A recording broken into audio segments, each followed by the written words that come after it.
This is Campolis, a strange seed world on the edge of the cosmos. This seed world is a very odd one, especially with its weird moon that appears to be green in some tinted areas, although it seems to be fading and getting more tan look. It is seemingly tropical, well at least it was, but more ice caps are causing it to be a bit more temperate than usual. But it still's got some lush rainforests. What is seeding this planet, you may ask? Veiled chameleons are some of the main martin creatures. Another main creature is the red-tailed junglefowl, which definitely love the jungles, and pictus catfish that dwell in the freshwater and brackish water habitats. But, it's pretty interesting.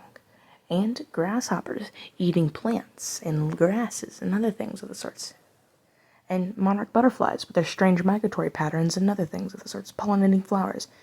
And European lobsters that definitely feed and dwell on major ocean niches as well. And aquatic snails of varied varieties that feed on algae and other things of the sorts. And, well, many creatures have developed and diversified over this lush world, even some becoming sapient. We will make a whole video about these guys because these are actually not the first of the species nor the last, so stay tuned. But they are thriving on the lush seed world.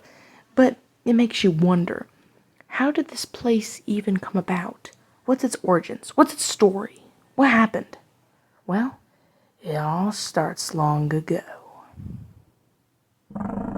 This is China, 90 million years ago. As you can see, sauropods walk across a lush conifer forest surrounded by a large swamp, a very subtropical, humidified area. Many insects and small non-avian dinosaurs and even avian dinosaurs are thriving around here, looking for food. However, in the swamps down below, there's a patch of a nice, what appears to be a dried up riverbed. It's very hot around this area because the sun is beaming straight down on this area, although it's shaded by a nearby tree, and it would probably be a perfect place for some sort of lizard or something like that to thrive. It's still quite muddy, and the rocks are... Wait, what's that? Is that a lizard? Sure enough, it resembles a lizard. A lizard-like creature crawls into the riverbank. It has seemingly rough, scaly skin and strange eyes. As it crawls more, let's take a look at it as it crawls closer. I'm sure it won't mind its weird counter-shaded body and its weird eyes. Taking a closer look, its eyes seem to be able to swivel like a chameleon. It has strange, rough skin. It seems to be scaly and has swiveling eyes. It seems to have spotted something. On the lower part of the tree is a not-so-camouflaged grasshopper. I wonder if he will be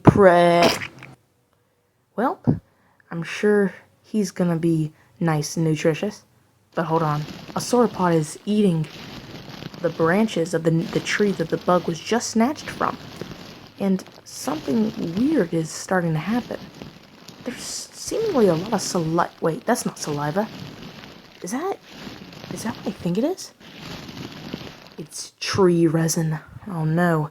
It seems that the sauropod has bit into some areas that shouldn't have been bit on, and now resin is starting to leak out from the areas. That's not good. It's dripping in large clumps. The plant's defensive mechanism is clumping down. Uh-oh. Our guy better move. But something tells me he's not. And that little guy would one day become this incredible specimen of the world's oldest chameleon ever knotted. And it was very strange find indeed. Wait. Hey, sorry to interrupt the video, but that's What? that's an amphibian. That's not a chameleon? It's a salamander-like thing. Yeah. I thought it was a chameleon. Same tongue and eyes, but it's amphibian. Well, it turns out this guy was not a chameleon at all, but in fact, it was some strange amphibian. Truthfully, we don't really know when the first chameleon was. So, when was it? Well, we don't really know, like I just said, but probably around 18 to 20 million years ago by the oldest fossils, during some form of Pleistocene. And, you know, that's not as cool as being around by the dinosaurs, but it's still pretty cool nonetheless. And they were likely in Africa, not China, like this strange little amphibian. He's a big trickster, isn't he? And, well, yeah.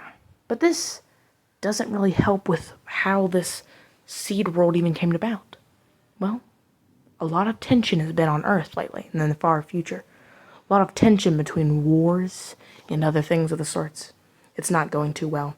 This is really far in the future. And tension and war is not being good. Not at all.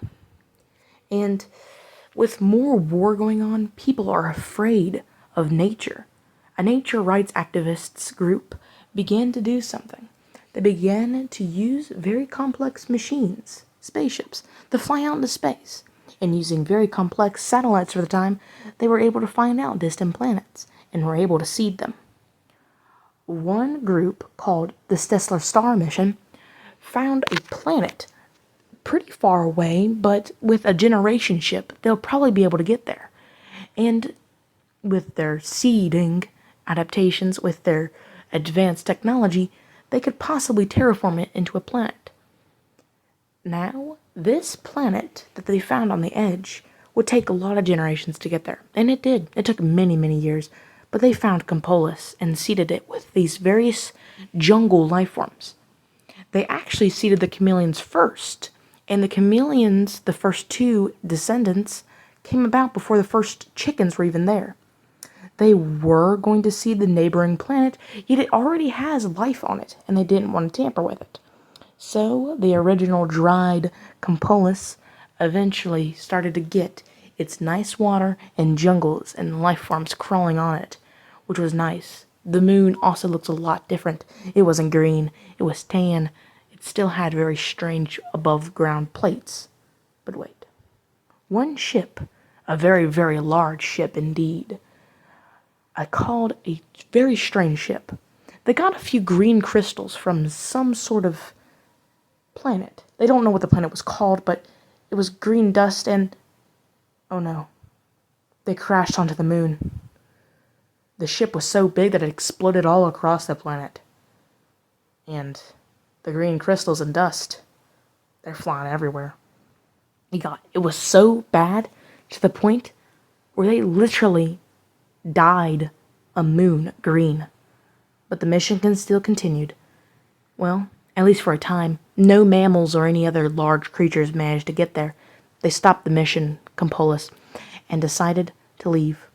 Probably because it was in the Polis system, and Compolis, chameleon, yeah. Well, the planet is starting to see various diversity on Melos.